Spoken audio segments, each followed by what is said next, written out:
ఓం సహనావవతు సహనౌ భునక్తు తేజస్వినావధీతమస్తు మా విద్విషావహై.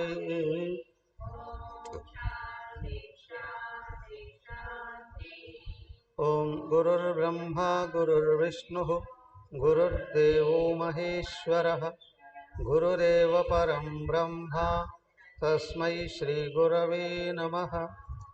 ఓం ప్రపన్నపారిజాతాయ స్తోత్రవేత్రైకపాణయే జ్ఞానముద్రాయ కృష్ణాయ గీతామృతదుహే నమః.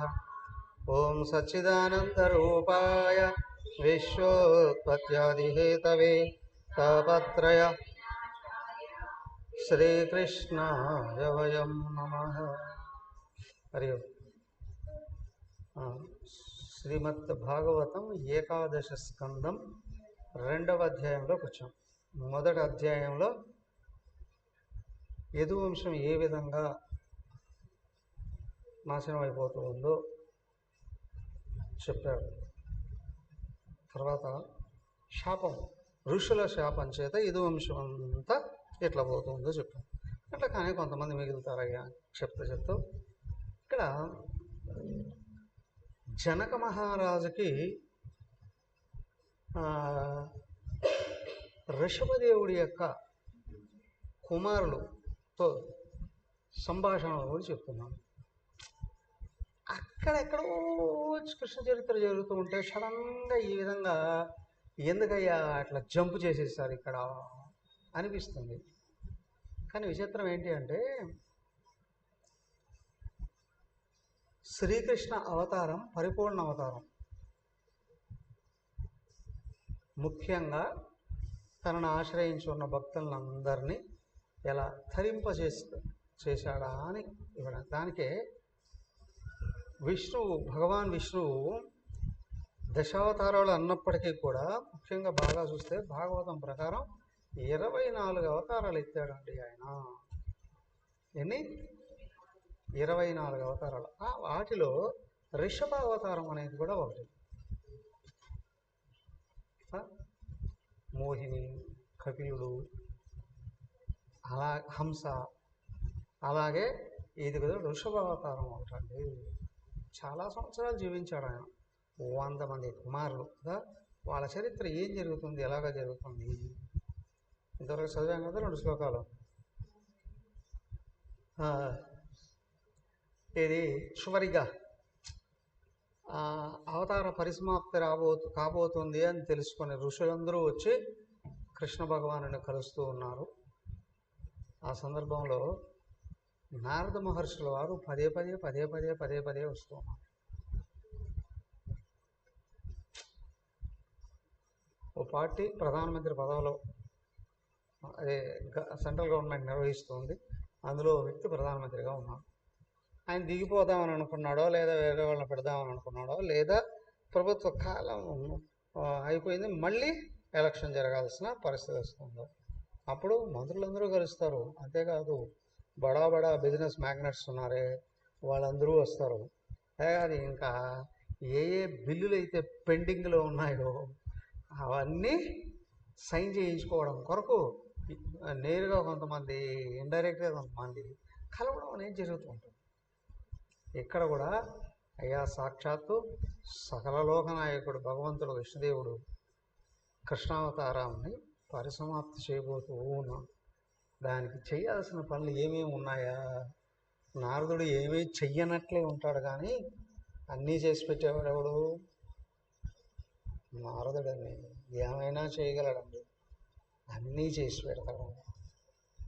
పదే పదే పదే పదే కృష్ణ భగవానుని కలుస్తూ ఉన్నాడు. ఆ సందర్భంలో ఏమైంది? ఒకసారి వచ్చి ఉంటే చెప్పండి. వసుదేవమువాచ భగవాన్ 4 భగవాన్ భవతో యాత్ర స్వస్థయే సర్వదేహినాం.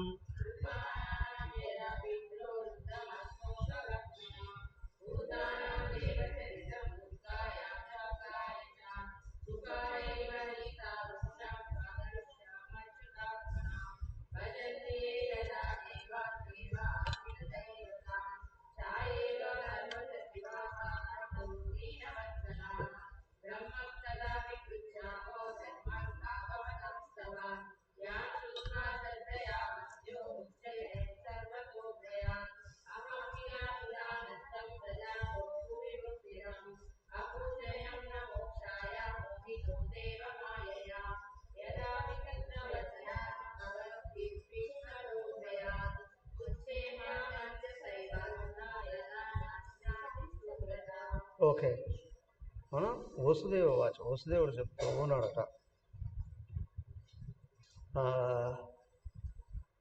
ఎవరితో?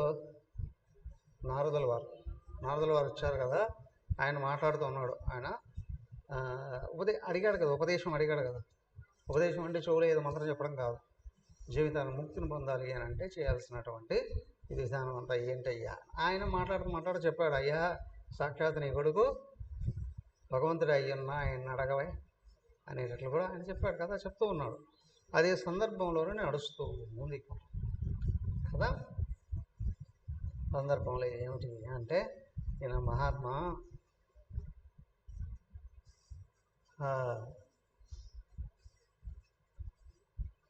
తల్లిదండ్రులు వాళ్ళ పిల్లల్ని ఎక్కడో దూరంగా చదివించారు, జాబ్స్ వచ్చాయి, అమెరికాలో ఉన్నారు, ఆస్ట్రేలియాలో ఉన్నారు, ఇంకో చోట ఎక్కడో ఉన్నారు. తల్లిదండ్రులు వెళ్తూ ఉంటారు కదా చూడడానికి.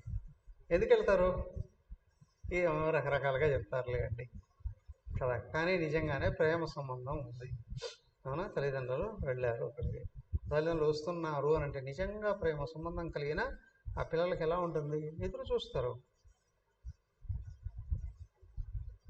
సపోజ్ మన మిషన్లోనే ట్రైనింగ్ అవుతున్నారు పిల్లలు, పెద్దవాళ్ళు అందరూ ట్రైనింగ్ అవుతున్నారు. జనరల్గా ఆ ప్రేమ భావాలు పెరగాలి, దూరం కాకూడదు. అలా అని చెప్పి వాళ్ళ మధ్యలో ఉన్న ప్రేమ డిసిప్లిన్ వదిలేసి మమకారంగా మారి ఇద్దరికి బంధకారకాలు కాకూడదు. ఒక ఆయన కంప్లీట్ చేశారు, పెద్ద ఆయన. స్వామి ఒక అబ్బాయి వాళ్ళ దగ్గర ఉంటాడు, లేదా అబ్బాయి దగ్గర ఈయనే ఉంటాడు, బెంగళూరులో జాబ్ చేస్తుంటాడు. రెండోవాడు ఇతర దేశాల్లో, ఒక్కొక్క దేశంలో 2 ఏళ్ళు 3 ఏళ్ళు అట్లా చేస్తుంటాడు. వాళ్ళ నాన్న కంప్లీట్ చేస్తున్నాడు. ఈ ఏంటి స్వామి 6 నెలలకు ఒకసారి పరిగెత్తుకుంటూ వచ్చేస్తాడు, వాడు ఎక్కడున్నా 6 నెలలకు ఒకసారి పరిగెత్తుకుంటూ వచ్చేస్తూ ఉంటాడు స్వామి. ఎంతెంత ఖర్చులు ఇతర దేశాల నుంచి వస్తూ ఉంటాయి. ఆడంటున్నాడు, చూడాలనిపించింది వచ్చేస్తున్నా. అవునా? ఎవరో కొడుకే అంటున్నాడు, చూడాలనిపించింది వచ్చేస్తున్నాను. డబ్బులు మనం సంపాదిస్తున్నామా? అవి మనల్ని సంపాదిస్తాయా? మనమేగా సంపాదిస్తుంది, అవునా? వాడు చిన్నవాడో పెద్దవాడో చెప్పండి ఇప్పుడు, అవునా? ఆ విధమైన సంబంధం తల్లిదండ్రుల మీద ఉన్న పిల్లలు పక్కదారి పట్టరు. రైట్ రిలేషన్ పిల్లలకు తల్లిదండ్రుల మీద ఉంది అంటే ఎట్లా వస్తుంది? అది తల్లిదండ్రులు వాళ్ళ ప్రవర్తన ప్లస్ వాళ్ళు పిల్లలకి ఇచ్చిన ట్రీట్మెంట్, శిక్షణ ఏదైతే ఉంటుందో రెండూ కలిపి ఇట్లాంటి సత్సంబంధాలని పైకి తీసుకొని వస్తాయి. అదే అంటున్నారు ఇక్కడ, అయ్యా తల్లిదండ్రులు ఇస్తున్నారు అంటే పిల్లలకి చాలా ఆనందం కలుగుతుంది కదా.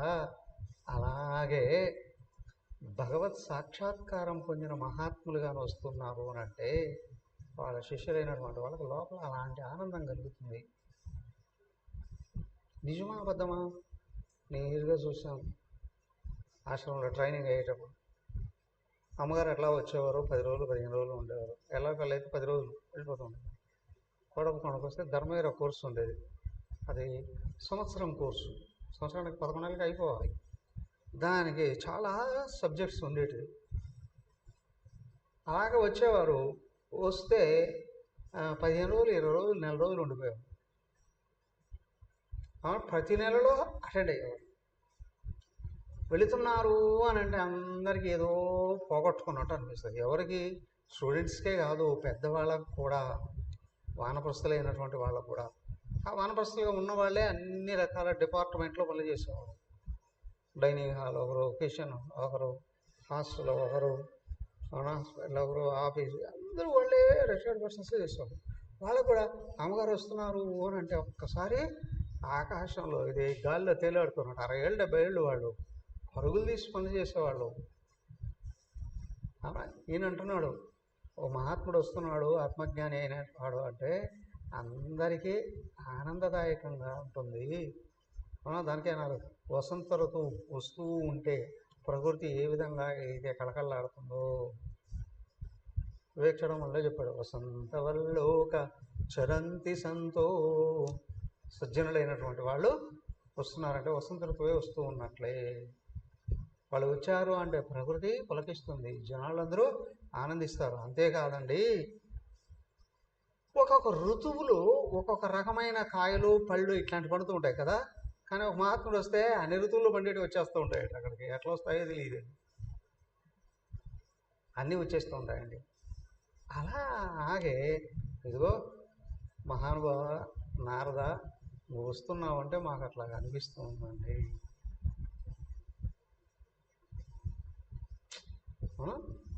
ఇప్పుడు బాగా గమనించండి,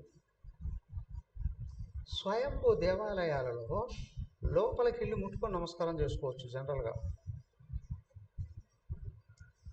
కానీ ప్రతిష్ఠితమైనటువంటి వాటిలో లోపలికి అందరినీ పోనేవారు పురోహితులు తప్ప. స్వయంభూకు సహజ శక్తి తరగదు.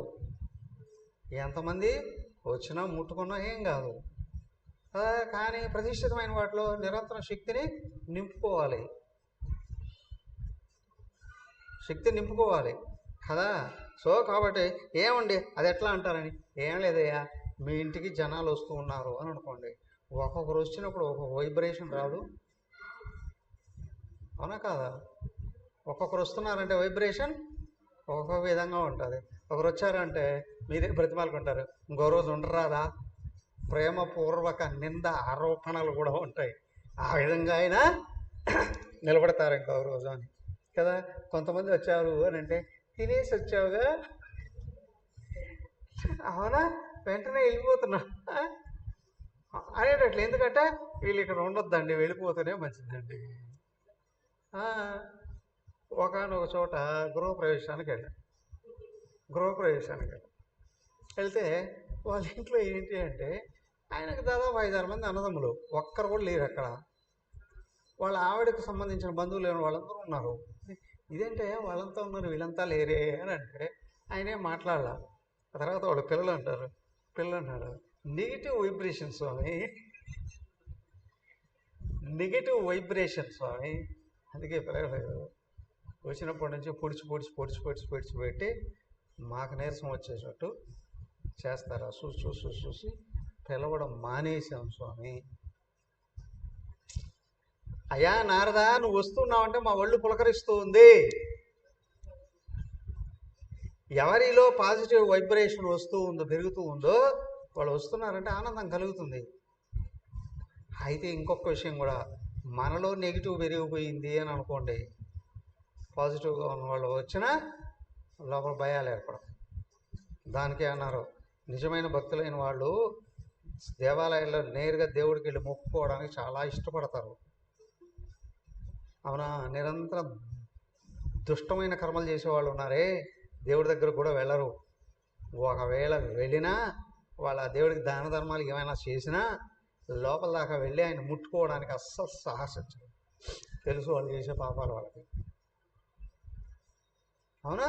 సో కాబట్టి దేవుణ్ణైనా, సత్పురుషులనైనా, సత్కార్యాలనైనా, సత్గ్రంథాలైనా సద్గుణాలు పెరిగే వాళ్ళకి ఇష్టం అవుతుంది. సద్గుణాలు పెరిగే వాళ్ళకి ఇష్టం అవుతుంది. సో కాబట్టి ఇక్కడ ఏమిటయ్యా, మహాత్ములైనటువంటి గురువులకి అందరికీ గురువు ఈయన నారదుడు, దేవఋషి. నారదుడు అంటే సద్గురువు అని అర్థం. ఆయనకు చూడండి, పెళ్ళయిందా? సొంత ఇల్లు ఏమన్నా ఉందా? లేదా ఏమన్నా తీసుకొచ్చి పెంచుకున్నాడా? అవునా? లేదు. సరే, బాగా తిని తొంగోని ఉంటాడా? కుంభకర్ణుడు లాగా ఏమీ లేదు కాబట్టి నో, నిత్యం నిరంతరం అన్ని పనులు నిర్వహిస్తూనే ఉంటాడు. ఆయన నిర్వహిస్తూనే ఉంటాడు కదా. ఎందుకు? లోక కళ్యాణమే ఆయన లక్ష్యం.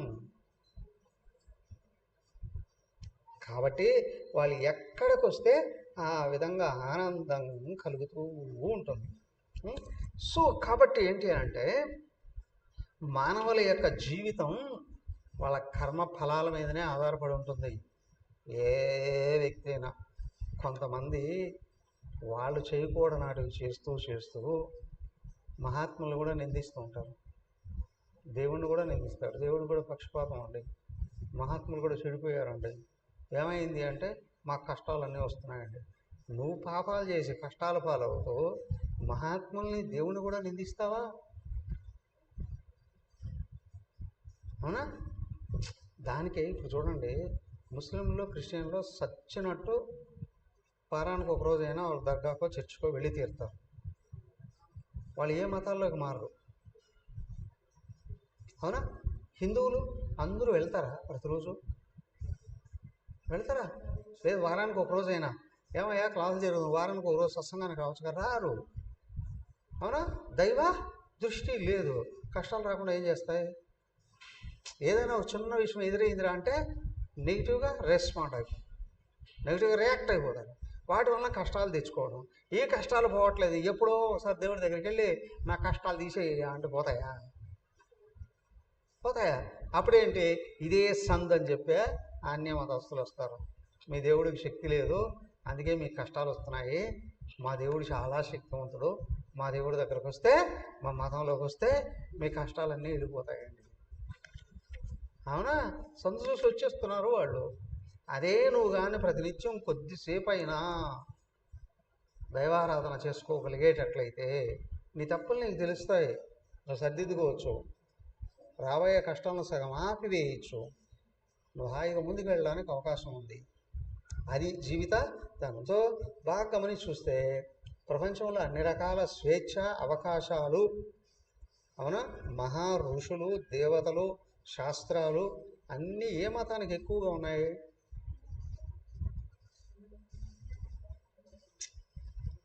అవునా కదా?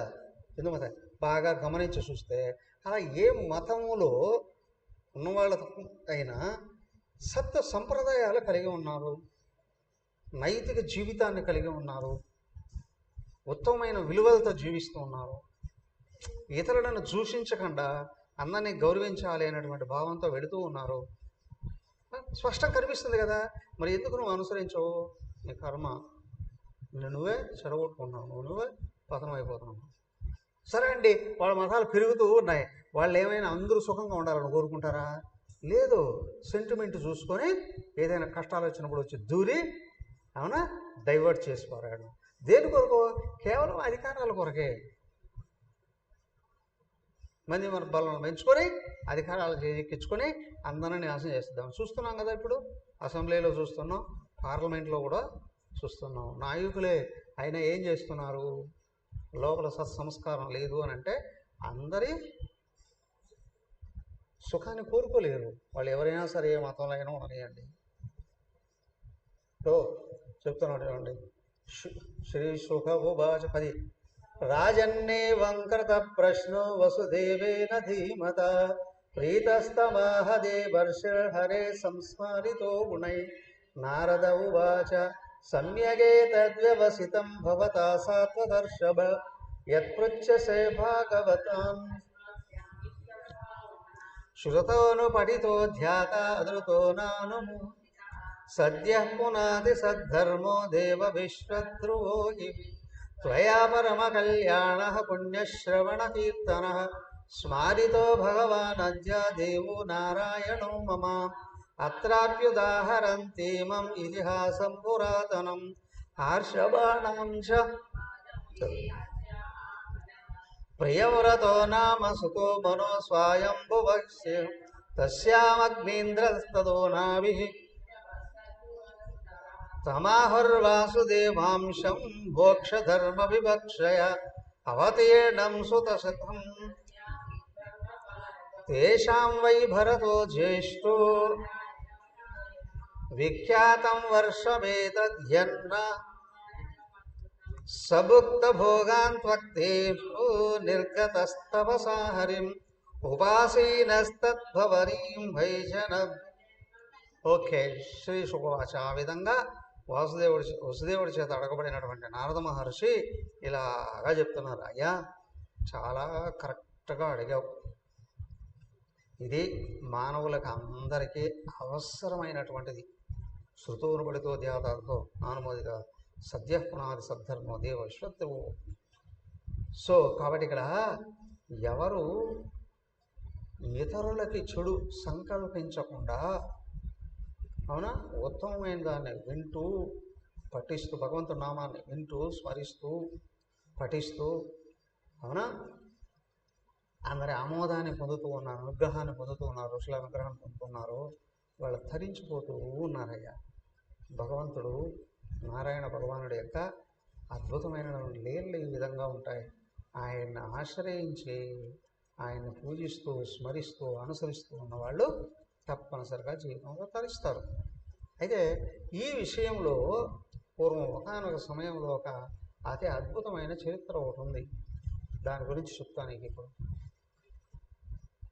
అందరూ ఎందుకు తరించట్లేదు, కానీ తరించే విధానం ఇది. ఆ విషయంలో నీకు ఇప్పుడు చెప్తా.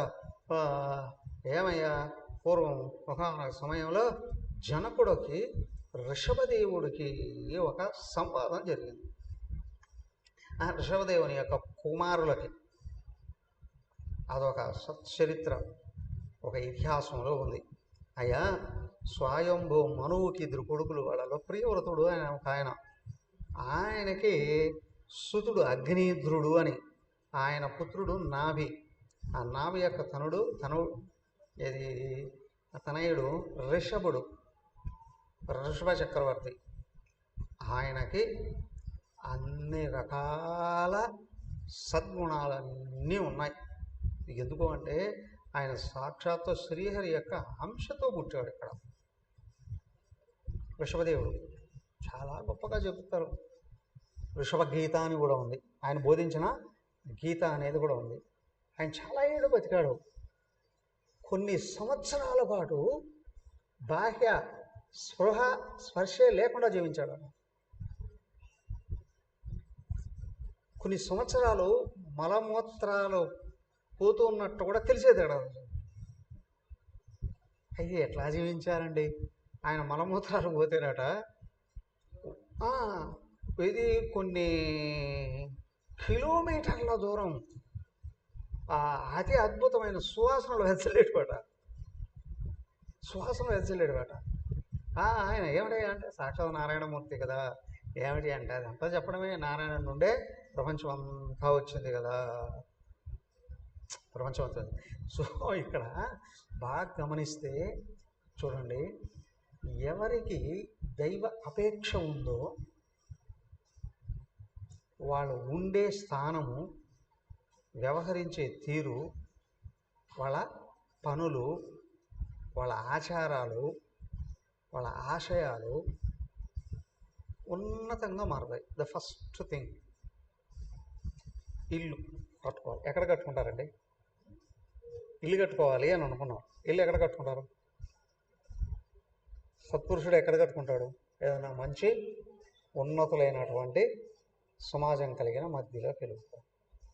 సో ఎక్కువ ఖర్చు అయినా కావచ్చు, తక్కువ స్థలం దొరికిన సజ్జనులకు మధ్యలో ఉండాలి అని. అవునా కదా? ఏమైనా అది లేదు, నిరంతరం లేస్తే తాగాలి, తిరగాలి, బూదులు మాట్లాడుకోవాలి. ఇలాంటి వాళ్ళు ఎక్కడ ఉంటారు? అవునా కదా? ఎక్కడికి వెళ్తారు? గమనించి చూడండి. అయితే ధనాకాంక్ష ఉంది అని అనుకోండి, అప్పుడు ఇల్లు స్థలం ఎక్కడ చూసుకుంటారు? ప్రశాంతత కావాలి అనుకునే వాళ్ళకి ముందు రోడ్డుకు దూరంగా ఉండాలి అనుకుంటారు. సంపాదన కావాలి అని అనుకునే వాళ్ళు ఏమంటారు? రోడ్డుకి అవునా కాదా? అవునా కాదా? సంపాదన కొరకే కదా. అంటే ఒక షాప్ పెట్టుకోవడానికి అవకాశం ఉండొచ్చండి. మేమేం అలా కాదు, నేను ఎవరిని ప్రత్యేకంగా అనట్లే. అఫ్ కోర్స్ ఇప్పుడు దానికి అంటే పైన ఇల్లు కట్టుకున్నారండి, చిన్న షాప్ ఉందండి, లేదా ముందు ఇల్లు ఉందండి, ముందు షాప్ ఉందండి, ఏది ఏమైనా సరే వ్యక్తిలో ధన ఆకాంక్ష ఉన్నప్పుడు రోడ్డుకు దగ్గర ఉండాలి. ఎందుకంటే ఒక షాప్ పెట్టుకోవచ్చునండి. ప్రశాంతత అంటే నువ్వు ఎక్కడ ఉన్నప్పటికీ కూడా ఆ డిస్టర్బెన్స్ లేకుండా ఉండేటట్లు చూసుకుంటావు. కానీ సంస్కారం కావాలి అనుకుంటే అలాంటి వ్యక్తులు మధ్యలో కావాలి అనుకుంటారు. మరి అల్పులైనటువంటి అల్పమైన గుణాలు ఉన్నాయి, అల్పమైన చర్యలు ఉన్నాయంటే అలాంటి వాళ్ళ దగ్గరికి ఏదో ఒక కాలం వెళ్ళిపోదామండి, లేబర్ కాలం అవునా కదా కదా. అలాగే ఇక్కడ కూడా ఏంటి అంటే వ్యక్తి యొక్క స్వభావాన్ని బట్టి సాంగత్యం లభిస్తుంది, సాంగత్యం దొరుకుతుంది. అక్కడక్కడ నరసరావుపేటలో ఒక చోటు చూశాను, ఒక డాక్టర్ గారు హాస్పిటల్ నడుపుతున్నాడు. ఆయన డాక్టరే, వాళ్ళ కొడుకు డాక్టరే, కోడలు డాక్టరే, అందరూ వైద్యం చేసుకుంటున్నారు. చూస్తే పెద్ద హాస్పిటల్ కడుతున్నారు. వాళ్ళ ఆవిడ తీసుకొని వెళ్ళిపోయింది. మొత్తానికి చూస్తూ ఉంటే బిల్డింగ్లు అంతా ఆమె కట్టిస్తూ మెయింటైన్ చేస్తూ ఉన్నట్టు కనిపిస్తుంది. అది తీసుకుంది, మా ఇంట్లోకి వెళ్తాను అది స్వామి భిక్షగా తీసుకుంది. రోజు క్లాసులకు ఉదయం సాయంత్రం క్లాసులకు వచ్చాయి. అది ఇంట్లోకి తీసుకెళ్ళింది. ఇంట్లోకి వెళ్ళాలని అట్లా 2-3 అంతస్తులు పైకి ఎక్కించి లిఫ్ట్లోనే పైకి వెళ్ళి అలాగా సింపుల్గా ఉన్నట్టుంది. బయట నుంచి చూస్తే అలాగే ఒక పెద్ద డోర్ తీసుకుని లోపలికి ఇంద్రభవనం ఉన్నట్టుంది. లోపల ఇంద్రభవనం ఉన్నట్టుంది. ఒక పెద్ద బెడ్రూమ్ అంతా కృష్ణుడికి ఒక గదికి కేటాయించేస్తారు, పెద్ద గది. ఆ గది నిండా ఇటు చూసిన కృష్ణుడు బాబురే ఇన్ని అవతారాలు ఎత్తున్నాడు రా నాయన అని అనిపిస్తుంది. పెద్ద ఊయల ఎక్కడ? దేవుడి గదిలో పెద్ద ఊయల. ఆ ఊయల్లో కృష్ణుడు పెట్టున్నారు, ఆయన కూర్చోడానికి పాటలు. ఏమిటయ్యా ఇది? ఆ వ్యక్తిలో ఉన్న భక్తి ఏదైతే ఉందో రోడ్డు మీదనే ఉందండి, పైగా హాస్పిటల్ అండి. ఆ వైబ్రేషన్కి ఈ వైబ్రేషన్కి ఆ స్వభావానికి అస్సలు ఏం సంబంధమే లేదు. లోపలికి వెళ్ళి చూస్తే అన్ని రూములు ఏసీ సెంట్రల్ ఏసీ లాగా ఉంది. బయట గాలి లోపలికి కానీ లోపల గాలి బయటకు కూడా వెళ్ళేటట్టు లేదు. ఏమైందండి? సో కాబట్టి ఏంటి అని అంటే మనం గృహానికి సంబంధించిన అన్ని పనులు నిర్వహించినప్పటికీ కూడా అవునా, గృహంలో అడుగు పెడితే ఎలా ఉంటుంది, ఎలా ఉండాలి, ఏం గుర్తు రావాలి, వ్యక్తి స్వభావం మీదనే ఆధారపడి ఉంటుందండి. కొంతమంది ఇక్కడే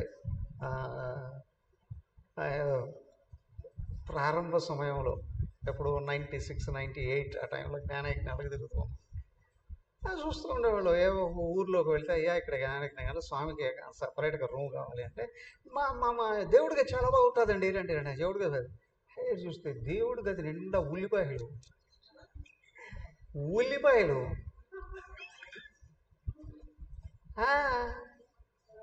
దేవుడి గది నిండా ఉల్లిపాయలు. నేను ఇక్కడ ఉంటే చచ్చిపోతాను, మీ దేవుడు ఎట్లా బతుకున్నాడో ఏమో తెలియదు, ఎట్లా బతుకున్నాడో తెలియదు. మొన్న ఊరికి వెళ్ళా, అక్కడక్కడ సత్తెనపల్లి వాళ్ళ ఇంట్లో వాళ్ళు కూడా ఎప్పుడో నా దగ్గర ట్రైనింగ్ అయినటువంటి వాళ్ళే. సో మా ఇంట్లో 2-3 బెడ్రూమ్లు ఉన్నాయి, ఉండొచ్చు అని. ఆ తర్వాత వాళ్ళే భయపడ్డారు. ఏంటి అంటే వాళ్ళది అదే అగరత్తుల బిజినెస్. బెడ్రూమే ఒక లారీడు అగరత్తులు ఉన్నాయి బెడ్రూమ్లో. అగరత్తులు శ్వాసంలో వస్తాయి కదా, కానీ అన్ని వాసనలు పిలిస్తే మనం బతుకుతాం. వాళ్ళకే భయం వచ్చింది, అమ్మో స్వామి ఇక్కడ ఉండండి ఇవ్వండి.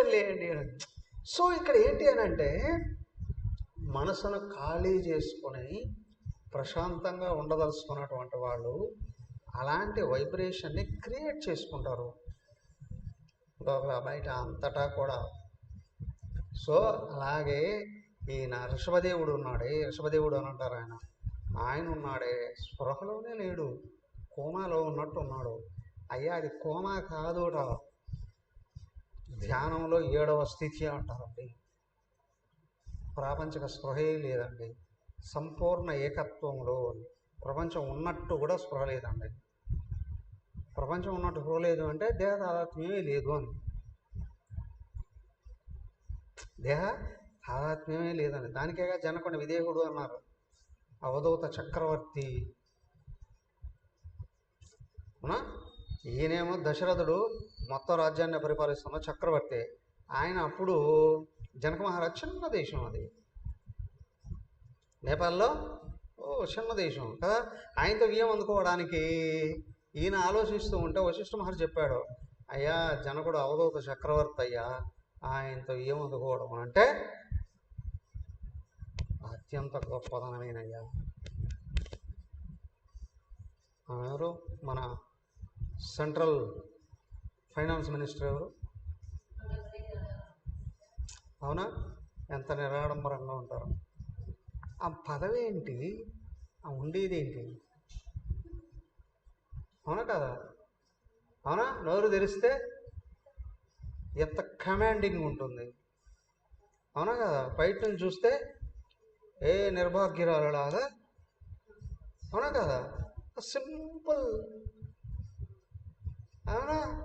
ఏ ఉన్నారు మనకు కూడా తెలంగాణలో, ఆంధ్రాలో, ఆంధ్ర పక్కన ఉన్న ఎమ్మెల్యేలు ఉన్నారు కదా, వాళ్ళు ఎంతెంత రంగులు వేసుకుంటారు, ఎక్కడ తలకే కాదు ముఖానికి కదా. అవునా కాదా? కాళ్ళ గోళ్ళ దగ్గర నుండి తలకాయ దాకా ఎంతెంత డెకరేషన్ ఉంటుంది. అవునా? ఇది గొప్పగా కనిపించడానికి. ఎందుకయ్యా? గొప్పతనం లేకపోతే ఇట్లాంటివే వస్తాయి. అక్కడ ప్రతిపక్షాలు చండాడేస్తుంది. ఒకే కూతురు మిలిటరీ కమాండర్. ఏమయ్యా ఎలా ఉంటారా? వాళ్ళకి నిజం తెలుసు. ఏమయ్యా వాళ్ళు రాజకీయాల్లో ఉన్నారు కదా, జ్ఞానం ఉందా లేదా? ఆత్మజ్ఞానం ఉందా లేదా? ఆధ్యాత్మిక జ్ఞానం ఉందా లేదా? ఆధ్యాత్మిక జ్ఞానం లేకపోతే అంత నిజాయితీ ఎక్కడి నుంచి వస్తుంది? ఫస్ట్ అనుకునేవాళ్ళము కదా, రాజకీయాల్లోనో వ్యాపారాల్లో ఉండేవాళ్ళకి ఆత్మజ్ఞానం ఉండకపోవచ్చు. అవునా? వ్యక్తి వ్యవహారం నిజాయితీగా చేస్తున్నాడు అంటే లోపల జ్ఞానం మీద పట్టుంటేనా లేదా? జ్ఞానం మీద పట్టుంటే.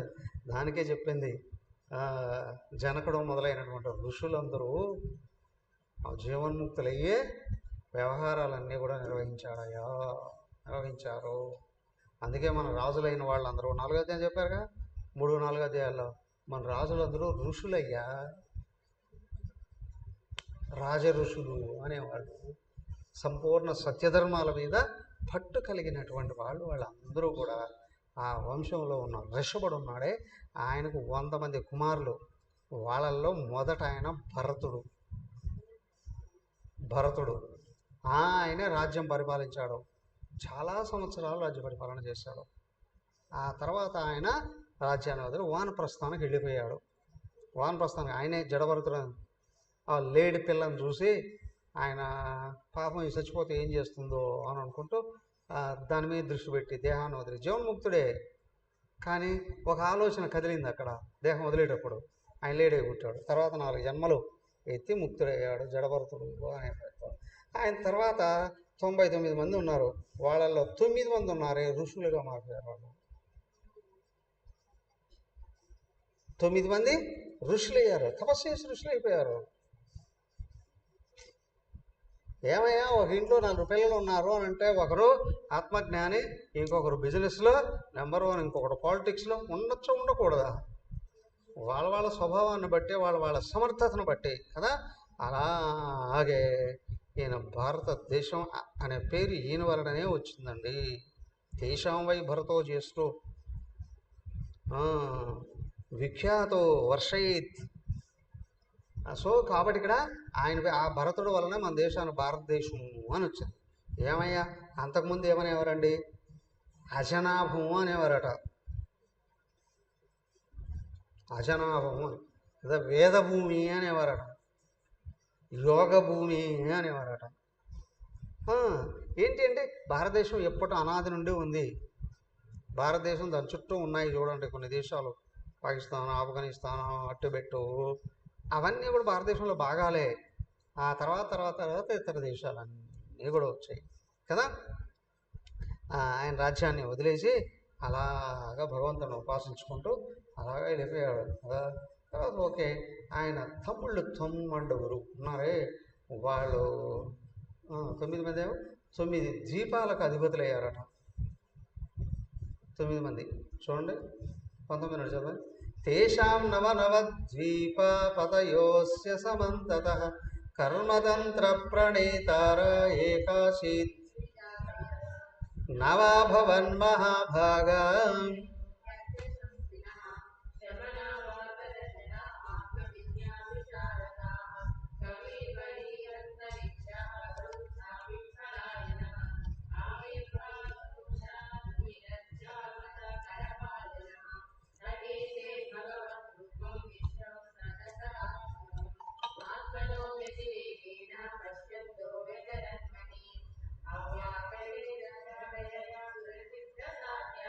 గంధర్వయక్షనరకిన్నెరనాగలోకాన్ ముక్త్యాశరంతి మునిచారణభూతనాథ విద్యాధర ద్విజగవాంబువాని తయేకధాన్యమే సత్రం ఉపజగ్ముర్యదృచ్ఛయ వితాయమానమృష్యుభిః చ మహాత్మనః తాన్ దృష్ట్వా సూర్యసంకాశాన్ మహాభాగవతాన్ నృపాన్ యజమానోఘనయో విప్ర సర్వ ఏవోపతస్థిరే విదేహస్థానభిప్రేత్య నారాయణ పరాయణాన్ ప్రీతః సంపోజయాన్ చక్రే ఆసనస్తాన్ తాన్ రోచమానాన్ స్వరుచా పప్రచ్చ పరమ. ఓకే, ఏమైంది? ఆయన తర్వాత 99 మందిలో 9 మంది భారతదేశంలో 9 ద్వీపాలలో 9 మంది అధిపతులు అయ్యారట. ఆ తర్వాత 90 మందిలో 80 మంది 8 మంది బ్రాహ్మణులు అయిపోయారట. బ్రాహ్మణులాగా నిత్యం యజ్ఞయాగాదులు చేస్తూ కర్మకాండను అనుసరించేటువంటి వాళ్ళు అయ్యారట. ఇంకా 9 మంది మునీశ్వరులు అయ్యారట, మహాత్ములయ్యారు. మహాత్ములై వాళ్ళ చక్కగా ఆత్మజ్ఞానాన్ని, వేదం 2 భాగాలు కదా, ఒకటి కర్మకాండ, జ్ఞానకాండ. కర్మకాండ, జ్ఞానకాండ. కొంతమంది ఈ కర్మకాండను అనుసరిస్తే ఇంకో కొంతమంది జ్ఞానకాండని 9 మంది జ్ఞానకాండను అనుసరించేవాళ్ళట. వాళ్ళ సంపూర్ణ ఆత్మజ్ఞాన స్వరూపులట. అవునా? వాళ్ళ పేర్లు కూడా చెప్తున్నారు. కవి, హరి, అంతరిక్షుడు, ప్రబుద్ధుడు, పిప్పలాయనుడు, అవిర్హూత్రుడు, ద్రుమిణుడు, ఛమసుడు, కరభాజనుడు అట. ఈ 9 మంది కనిపించేది కనిపించనిది కూడా భగవత్ స్వరూపం. అవునా? కనిపించేది ప్రపంచం, కనిపించని ఆత్మతత్వం. ఆ రెండింటిని కూడా బాగా తెలిసినటువంటి వాళ్ళట, తెలిసి దాంట్లో వ్యవహరించేవాళ్ళు. వీళ్ళు సురులు, సిద్ధులు, సాధ్యులు, గంధర్వులు, యక్ష, నర, కిన్నర, నాగలోకాల యందు మునులు, చరణులు, భూత విద్యాధరులు, ద్విజులు, గోవులు నివసించేటువంటి ప్రదేశాలలో ఇష్టం వచ్చినట్టు వీళ్ళకి ఏ నియమాలు లేకుండా, ఎవడో అడ్డు పెట్టేవాడు లేకుండా. అంటే నియమాలు అంటే ఏమయ్యా పాస్పోర్ట్ ఉందా, వీసా ఉందా అని అడుగుతారు కదా. ఎక్కడికైనా వెళ్ళాలంటే అన్నీ ఉండాలి కదా. అలాంటివి ఏ నియమాలు లేకుండా స్వేచ్ఛగా తిరిగేసే. ఎట్లా తిరిగేసేవాళ్ళండి? నువ్వు ఏదైనా వాహనం ఎక్కాలి లేదా నడిచి వెళ్ళాలి అని అనుకున్నా నీ గుర్తింపు కార్డు కావాలి. అవునా? అవునా? మానవ సంకల్పంతోనే ఎక్కడికైనా వెళ్ళగలిగినటువంటి వాళ్ళకి త్రైలింగ స్వామి అని ఒక ఆయన కాశీలో ఉండేవారు. 280 ఏళ్ళు జీవించారు. మన తెలుగు ఆయన. హరి ఓం. మ్యూట్లో ఉండాలి, మ్యూట్లో ఉండాలి. మీ వాయిస్ వినిపిస్తుంది.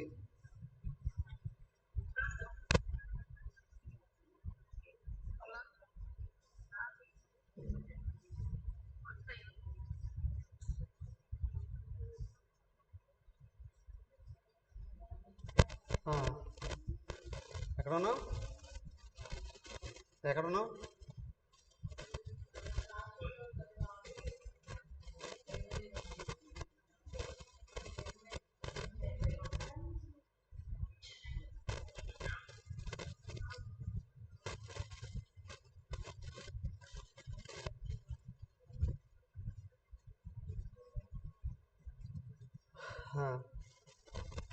త్రైలింగ స్వామి ఆయన 280 ఏళ్ళు జీవించారట.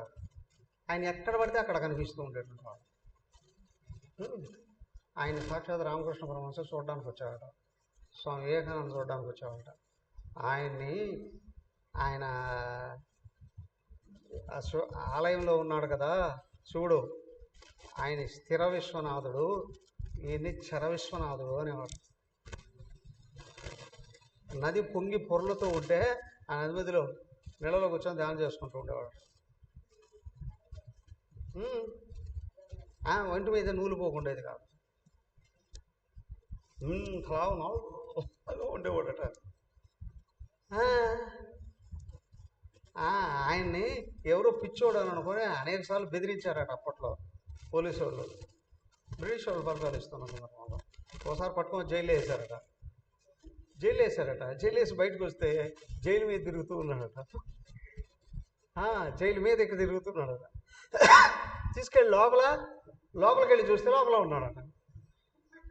ఇట్లా మహాతలని చూపించేవాడు అండి, మహానుభావుడు అండి. అన్ని పరిమితులకు అతీతుడై తిరిగేవాడండి. అయ్యా, అలాగా ఈ మహాత్ములు చరిస్తూ ఉండేవాళ్ళు లోకం అంతా కూడా. ఒకనొక సందర్భంలో ఈ జనక మహారాజు దేశానికి వచ్చారట. వాళ్ళు వచ్చింది ఆయనకు కనిపించారు. ఎవరికి? జనక మహారాజుకి కనిపించారట. ఆయన జనక మహారాజు అప్పుడు నిమి మహారాజు అట. జనక వంశంలో మొదట ఆయన నిమి చక్రవర్తి అని అంటారు కదా. ఎవరు? మొదట ఆయనే కాదు, ఈ సీతాదేవికి 3 తరాలు ముందు ఉన్నాయి, 4 తరాల ముందు ఉన్నాయి. వాళ్ళ నాన్నకు నాన్న ముత్తాత. ఆయన వీళ్ళని చూశాడట. వాళ్ళ దగ్గరికి నేరుగా వచ్చి వాళ్ళకి నమస్కరించి వాళ్ళకి పూజించి, అవునా, వాళ్ళని ప్రసన్నులు చేసుకొని ఆయన భక్తితో వాళ్ళని సేవించి ఆయన వాళ్ళని అనేక రకాలైన ప్రశ్నలు చేసి జ్ఞానాన్ని పొందాడు. ఏం ప్రశ్నించాడండి? వాళ్ళ దగ్గర ఏ జ్ఞానం పొందాడండి? అదంతా తెలుసుకోవడానికి ప్రయత్నం చేద్దాం. అదే ఓం సర్వే భవంతు సుఖినః, సర్వే సంతు నిరామయాః, సర్వే భద్రాణి పశ్యంతు, మా కశ్చిద్ దుఃఖభాగ్ భవేత్. ఓం శాంతి శాంతి శాంతి. హరి ఓం. శ్రీ గురుభ్యో నమః. హరి ఓం.